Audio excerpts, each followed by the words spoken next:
Welcome to By the Numbers. I hope you're all doing alright. I'm FM20, so thank you for joining me with this one. We're going to be taking on...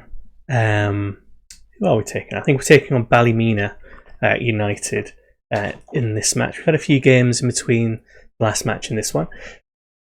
Not great ones, to be honest. Let's show you the schedule. So the last one we played on camera would have been this 1-1 draw against Crusaders, which was good. And then we lost to Coleraine 1-0, lost to Linfield 3-0, and then drew with Glenavon 0-0. And their manager, Jermaine Defoe, remember the name, got sacked after this. It's a good sign of how bad we are. That drawing against us pushes you over the edge of getting sacked. Against Coleraine, they scored nice and early. We had a player sent off. To be honest, the draw would have been fair there. Against Linfield, they battered us. We also had a player sent off again, so we were never really in that one. Against Glenavon, we played pretty well, but stats-wise, they were all over us. So they had something like 35 shots to our 2, something ridiculous. So we were never going to win it, but importantly, we didn't lose it. If we look, so we've only got 3 normal games left: Portadown, Ballymena, and Ballymallard against the Mighty Ducks. And if we look at the table, we're in 9th, 30 played, 23 points, which is a terrible point total, really. But we are a point above Dungannon, 3 points above Ballymallard, and we are about 8 points ahead of Portadown.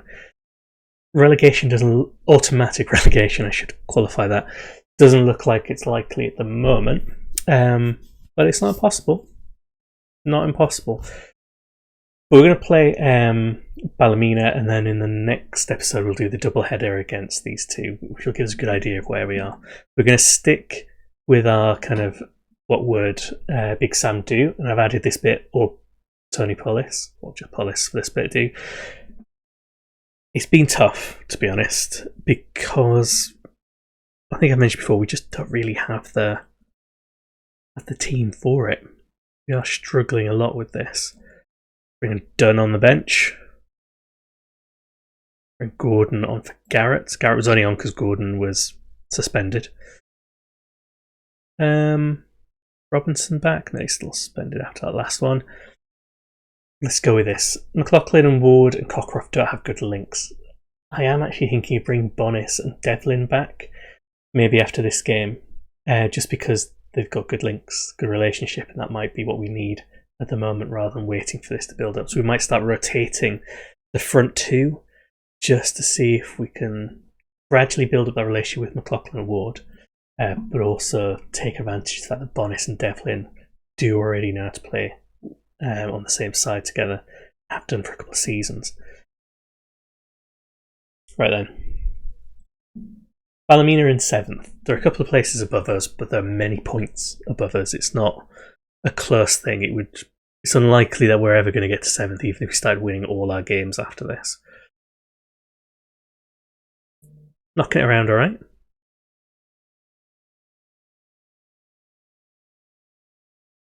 Interesting. My phone keeps vibrating because there's Twitter messages about some kind of tactical stuff going on that dictate the game, which I'll look at after this. But I don't really think I'm in a great place to be offering tactical advice, considering the run we're on in this one. But we're trying. This is the tactic as well that I'm using for the Oblique Gaming sort of Creators League Cup thing with my Hoof FC side. I have no idea whether it's going to be working for that one, but I think my squad's going to be a little bit weaker than everyone else's. Looking at the draft that's going on and the players that other people are picking, I have players like, I don't know whether I'll get them yet, but Catamol on my list, along with like Chris Wood, Ashley Barnes, that kind of thing. So I have a feeling my squad's not going to be as strong as everyone else's. Keeping up, not many highlights this half, but no shots for us either. Come on, get rid of this. Off it goes. It's really difficult to know what to do, isn't it? It's that kind of fear of if I make a change now and suddenly they score, I'll have messed it up. But actually, I could make no changes and they could still score. So we'll stick with this because we're grinding out the points. That's what we're doing at the moment. Trying to steal points from the teams above us and beat the teams below us. It's just there's not that many teams below us as it stands. I don't know. Don't know what to go for. I'm far from pleased. There we go. Fired them up. That'll do. Warwick and Gordon look like they're just going to get sent off at some point, to be honest. We'll give them till 55th minute and then we'll try and bring them off. We do have some options on the bench.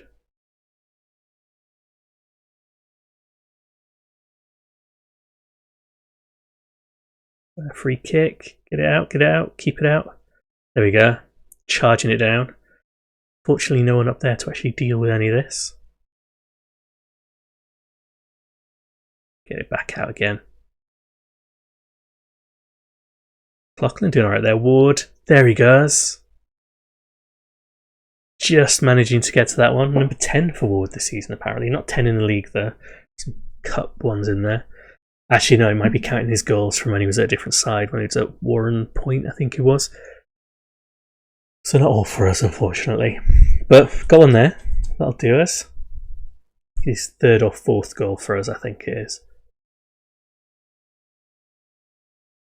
Okay, let's make some subs now. Let's try and keep this going. So let's bring on Jamie Dunn on the left.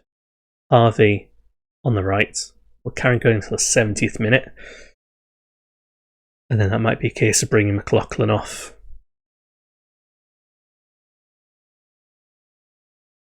Dunn was almost there. Queuing up for that one. Most of them were queuing up offside though, was the issue.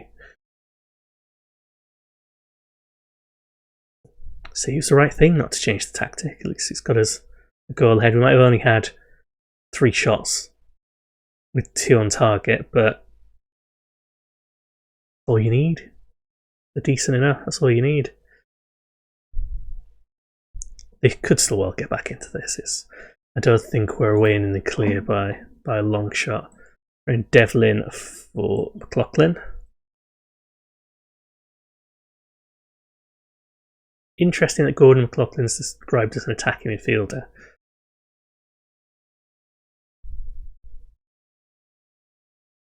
There we go. Charge down. Good job, Coulter. Almost a counter-attack, and now it's back to them. Burns was fine. We talk about referee. No. Kind of inevitable. Let's demand more. Bit unfortunate that. So in it goes. Gets it over the keeper and then they follow up quicker than the rest of my defence. So rather than 3, looking at the 1 point as it stands. Still time for us to lose all the points there. Still there.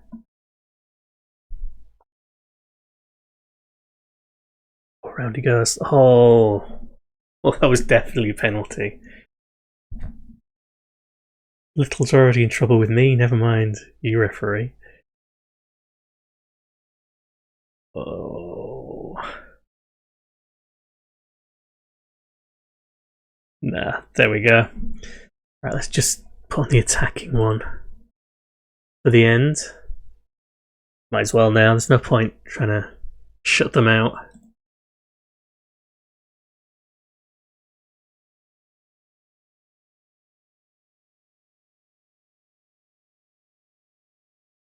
Yeah, this is done, isn't it? We had 3 points, now we've got none. A little unfortunate. And obviously we gave away a penalty, so it's not unfortunate in that sense. We've slipped down now. Now it's getting into the sort of important, difficult bits. Lucky. Try and keep the morale up. I'm going to try and do. And criticising my tactics. I am experimenting, but within the diamond. Within. 8 without a win, okay. Criticise away. don't really have many other options. I could well rebuild a tactic in the summer, but I kind of feel like I'm going to have to stick with the diamond because that's what I've got. Yeah, that's what we have to do. There's no other way around that. So our next episode we should have 2 matches, which will take us to the kind of the break, and then we'll split the league after that. Hopefully that means we'll be playing teams that are more like our level, so we've got a better chance of kind of winning games. But we'll see, there's no guarantee. So thanks for watching this episode. We'll be back soon for the next.